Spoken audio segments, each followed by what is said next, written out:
How come they always choose the ugliest pictures of myself? I have no idea why. This is embarrassing. Good afternoon, everybody. These lights are incredibly bright. I am Thomas Anglero. I'm the Chief Technology and Innovation Officer for Cognizant, a huge multinational company. And today I'm going to talk to you about leadership. I'm going to talk to you about being a great leader to your teams. But you know what? You've probably heard that conversation 1,000 times, right? You never heard it this way. It's going to be completely different. Because a lot of you probably lead teams. Everybody leads projects, right? Everybody led a project? Raise your hand. This is cool, interactive. We're not in Norway. I live in Norway. You ask people to raise their hand, they just, So Lithuanian style, right? So you led projects, you led teams, you led people. But one of the experiences for me, I've at a vice president level, I lead thousands of people. But the one experience in my life that's led me or gave me the best experience to understand how to be a good leader, because you can't say great leader, then people look at you funny, right? I'm a great leader, sounds weird. How to be a good leader was that I was a basketball coach.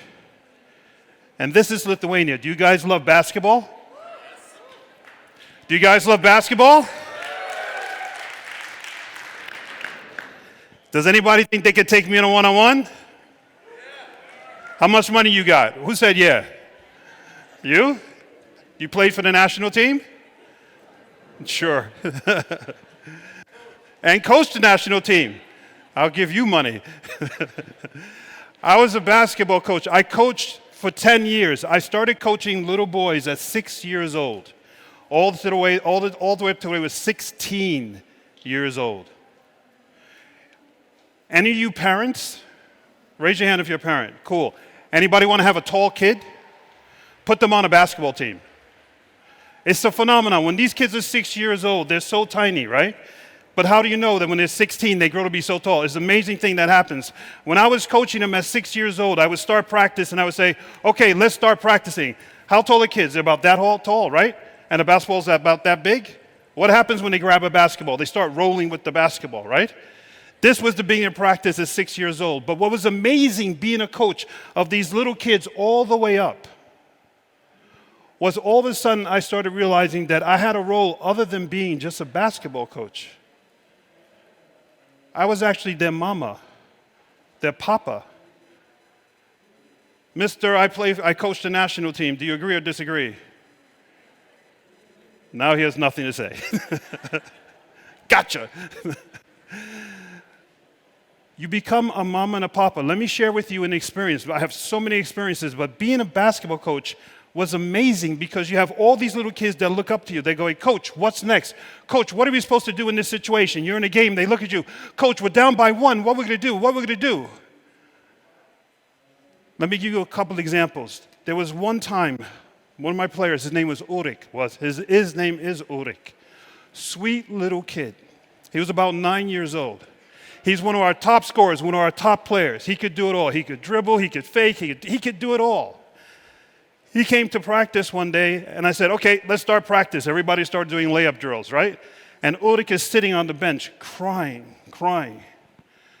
So I said, you guys keep going. I'm going to go talk to Ulrich. So I go talk to Ulrich, and I say, Ulrich, what's wrong? And Ulrich's crying.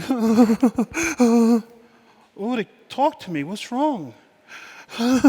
Tom, last night, my parents told me they're divorcing. My father's moving out.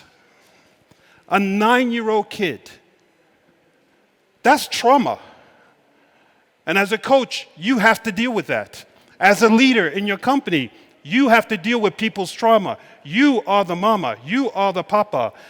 And poor little Ulrich, we didn't see Ulrich. He didn't come back to us for 6 months. He came to practice, but he wasn't there.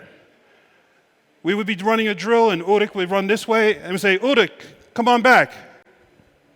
Oh, yeah. 6 months we lost Ulrich. How many of you have had trauma in your life when you were a kid? We carry that with ourselves all our lives. And we carry that into our job. We carry that, all these things that happen to us, all the time. There was one time we were down by 1 point with 5 seconds left. I called a timeout. The team came in, and they just look at you. Just like at work. What are we going to do?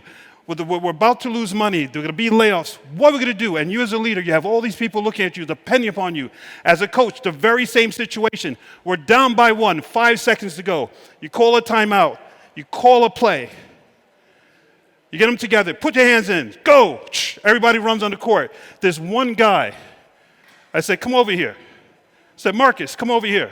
Marcus comes back. He goes, what's up, coach? I go, you're going to take that ball. You're going to go between those 2 gigantic trees. They had these 2 guys over 2 meters tall. I say, you're going to blow through them. You're going to lay that ball up. You're going to put it in the basket. They don't exist. You could do it. It's your moment. This is it. You can do it. And he looked at me with like 9-year-old eyes. Okay, coach. The referee blew the whistle, gave the ball. We took the ball in. Marcus got the ball, flew through the air, through the 2 trees, laid it up. It went in and we won. Your job as a leader, to make other people see you as a leader, to lift them up. You are to make people believe that what you see in the future, who they can be, their potential, you are to put it in their mind and to make them believe that before they get there. It is your job to do that. That is how you become a great leader. Making people see what you already see. That is your job. Beyond the situation where they're at. A 9-year-old is not made to handle 5 seconds left. You know, everybody's watching, 100 people are watching. You're down by 1, I get the ball. That's a stressful situation. You put them in their head, you know what? Marcus, I already see you, the ball going in. I already see you celebrating. Just do it. He turns his back, he walks onto the court, then I'm going, oh my God, oh my God, oh my God. And then it just happens. Trauma, baby. You got to deal with people's trauma.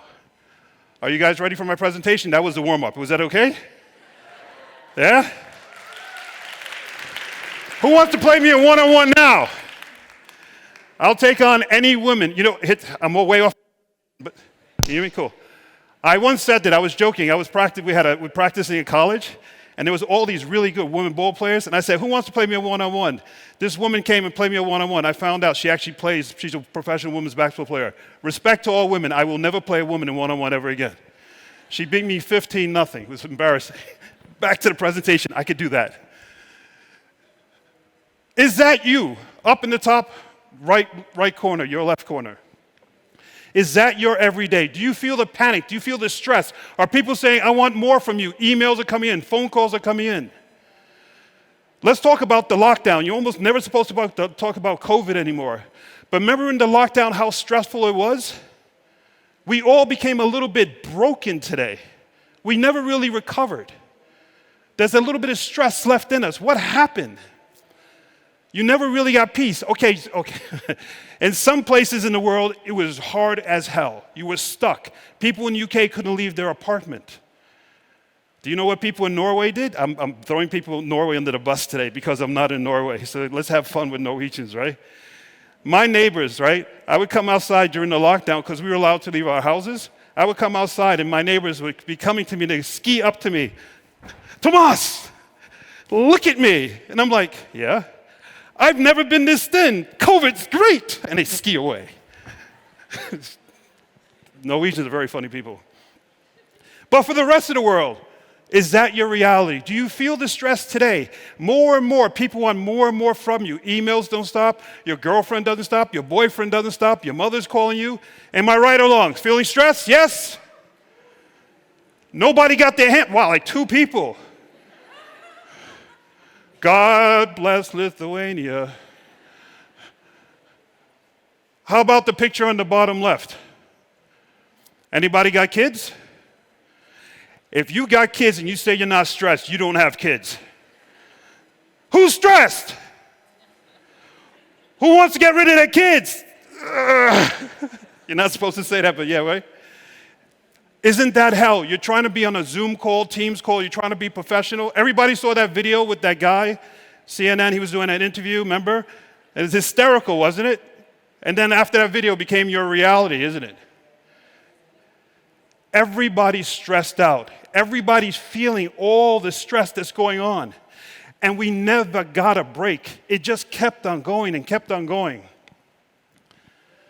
When you were stuck, I had a bunch of my colleagues, they're saying, Thomas, you're so lucky, you're an executive, you have so much money. I'm stuck in a small little studio apartment. On this side of the table, I'm sitting there on my Zoom call, and on another table right behind me is my boyfriend. We thought it was so cute and was so nice to be together after the first month in COVID. After 2 months, I was ready to kill him. How many people, I'm not going to ask you, this is very private, but relationships suffered during the lockdown? Yes or no? One guy's like, hell yeah! Got rid of her? Got rid of him? Sorry. Don't know today. How is your relationship today? How are your employees' relationships? The people that you're leading as a leader at work, do you know if they're stressed out? Do you know if their kids are driving them crazy? Do you know if their relationship's okay? As a leader, you're supposed to know. As their mama, as their papa, is a freaky thought to think, I'm not their mama or papa. You are. As human beings, we're wired to look up to people. We're wired to say, I trust you. Or is that your everyday? That's my everyday. Is there some point in every day that you ever did, some point in the day you go, oh my God. Oh, yes or no? Okay, who at the end of the day just going Tinder, left, right, left, right? Tinder doesn't exist here? Bumble? What's the big one in Lithuania? I got to learn this. What? Say it again. I'm setting you up. I just wanted to hear you say it 3 times, sorry. You didn't see that coming. Is that your reality too? Is that at the end of the day is too much? Let me tell you about the story, the picture in the middle. That's my picture. Now that's not a picture of me, but that was a picture of me just 2 months ago. I was in Paris, France. I was sitting under the Grand Arch in La Défense, France, yeah, if I get that right. And I'm sitting there, and I've never been there before. All I know is there's this beautiful arch. It was a beautiful summer's day for some reason 2 months ago in France, in Paris.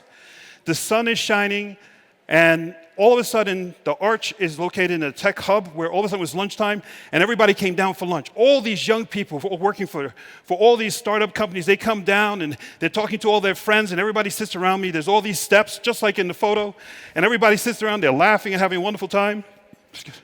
And all of a sudden, I realized they formed a circle around me, just like that woman in the picture.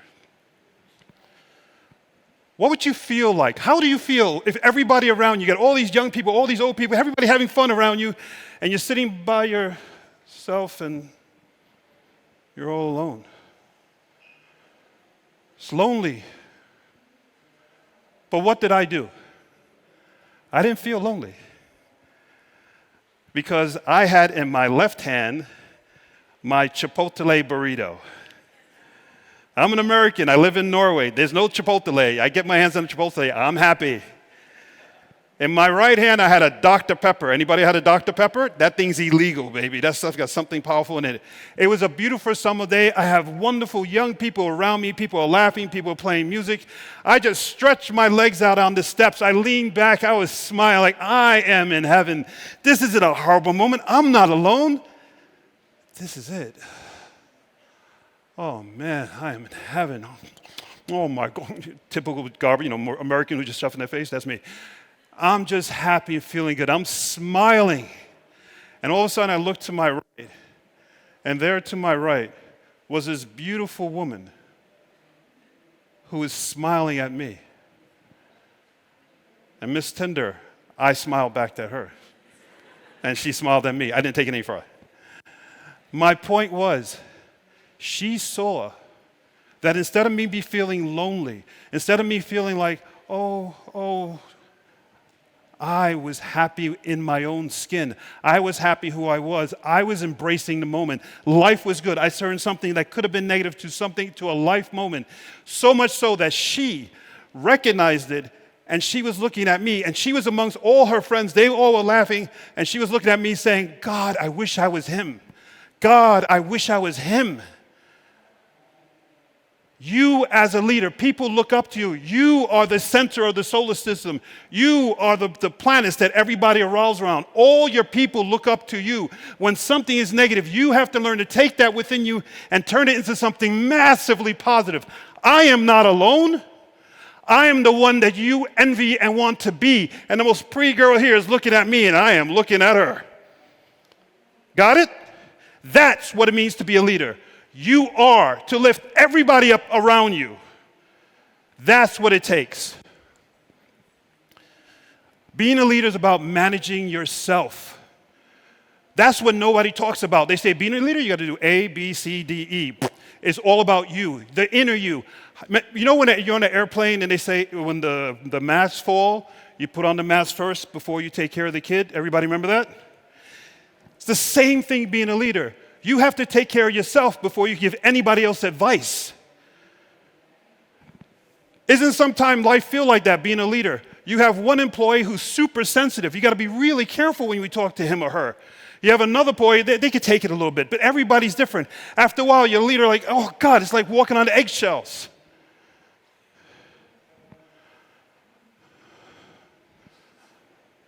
But life is different.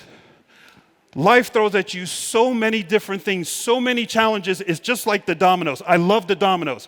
You guys will never look at dominoes again after you hear this story. You ready? Yes or no? Yes.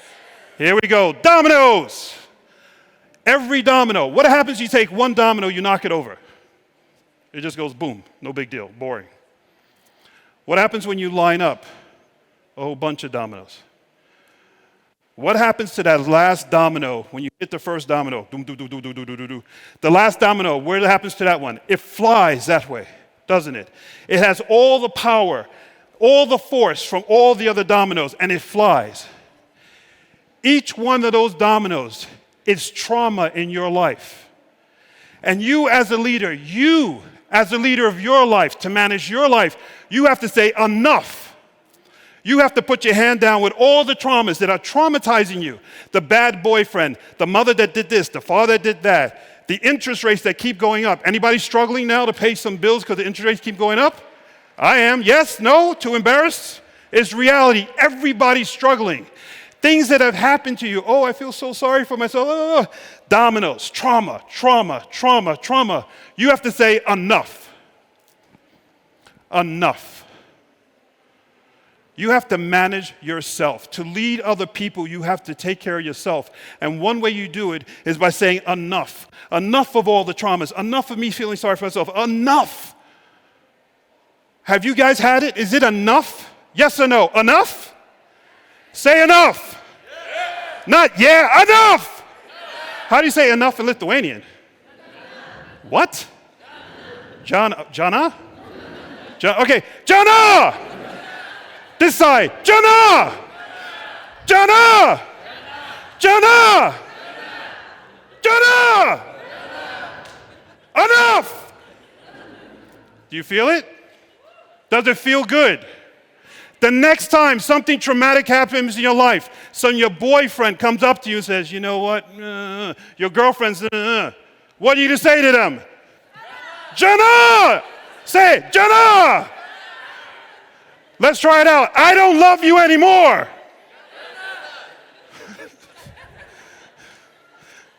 Let's try it out at work. You're not getting a promotion. Why are you guys laughing? It's supposed to be a traumatic moment. You're like, ta-da! Crazy Lithuanians.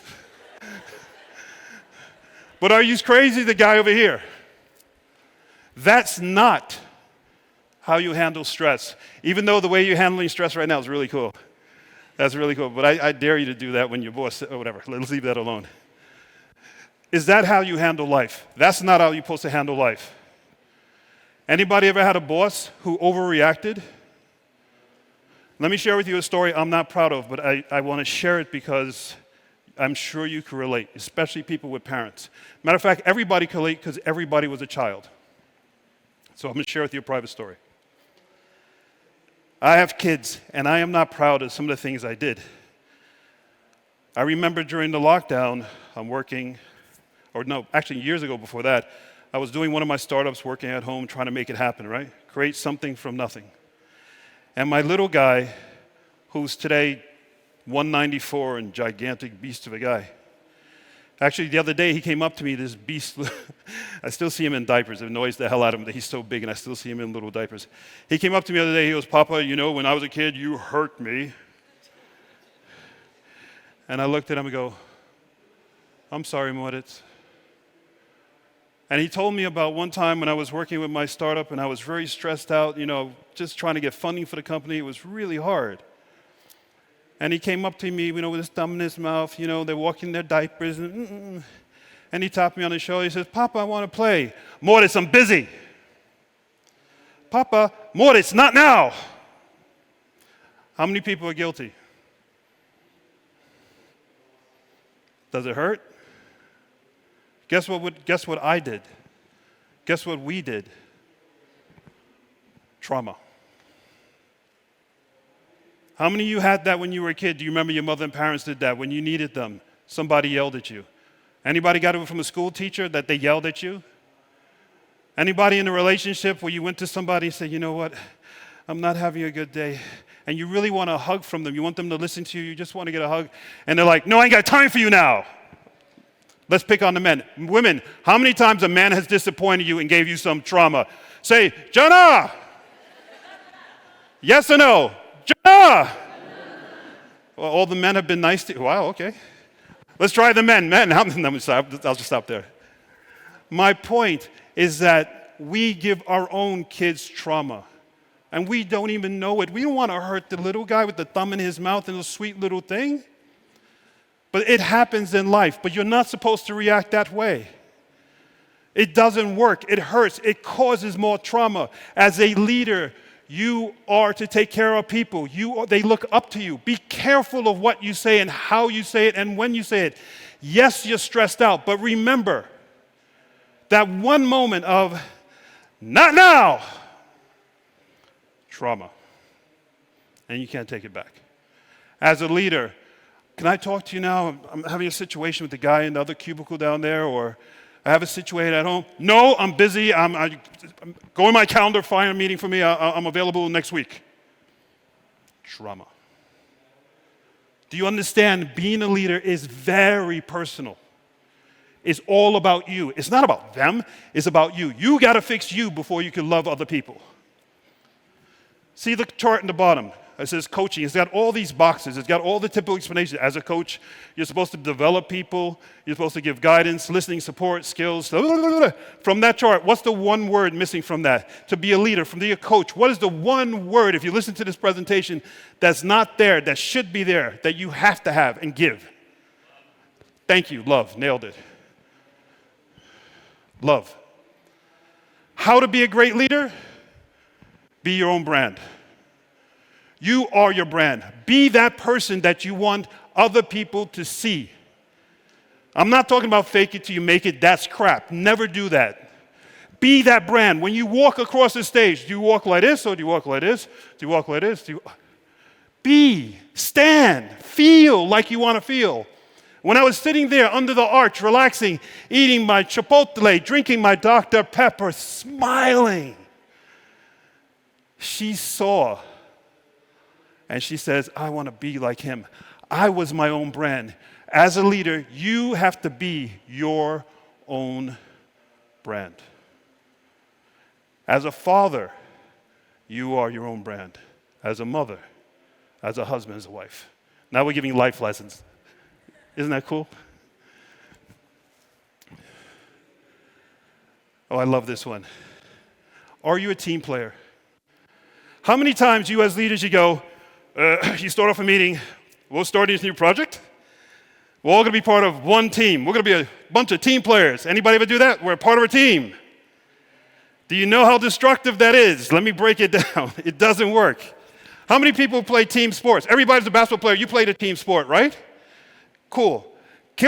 Michael Jordan, everybody knows who Michael Jordan is, right? Yeah. Did he win a championship by himself? No. He had to get a bunch of other players, and he realized it's a team sport.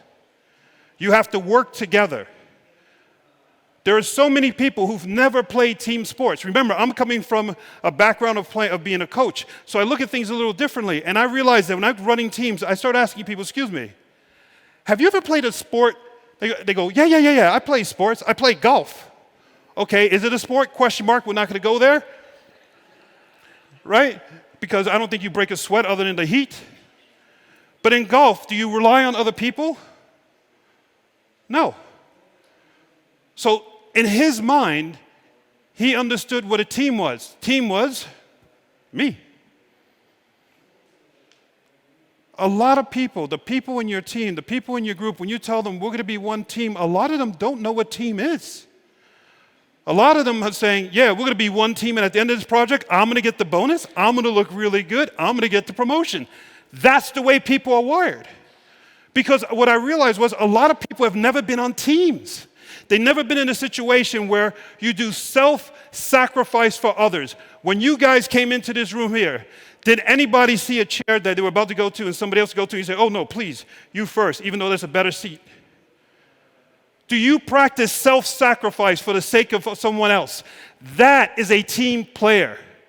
When you're on a team and somebody's doing a push-up and the coach is saying, hurry up, did you jump to that person and go on the floor? Coach, I'm going to help him do the push-ups. One of your players are running, he's really tired. You run next to him, come on, I'll run with you. Self-sacrifice. That's the essence of a team player. Where do you see self-sacrifice in the office? Anybody? I know I haven't seen it around the world as I travel. Lithuania, are you different? Does anybody go, hey, you know what? You get the bonus, I'm okay. Yes or no? Anybody ever heard that? Do you understand my point? A true team player says, for the sake of the entire team, I am willing to do less, or matter of fact, I am willing to do more. You're struggling to write that report, I'll stay late, I'll call home, I won't be home for dinner, I need to help out a colleague. And I'll put in a couple extra hours to help my colleague. That's a team player. As a leader, when you tell your people, we're one team, do you have any idea what they're thinking? Do you understand what I'm talking about? Team is different. But now I want to introduce to you something that's completely different. The new member of your team. I've never seen anybody talk about this before, but because we are here where we are, everybody heard of ChatGPT? Everybody's ridiculously bored with ChatGPT by now? It's coming from the crowd that said Tinder. It's really interesting. It's the same exact thing, if you didn't realize. Have you heard of AutoGPT? All right, we got 3 nerds who don't sleep at night. Got you. What I want to introduce to you, I'm about to show you a very short film, and it's called AutoGPT. So what AutoGPT is just a layer on top of ChatGPT. This is what you're going to watch, and this is what you can experience, because my point, and I'll tell you where I'm going. Your new employee is AI. And I'm going to show you a film of where this just happened 2 weeks ago, so this film's only 2 weeks old.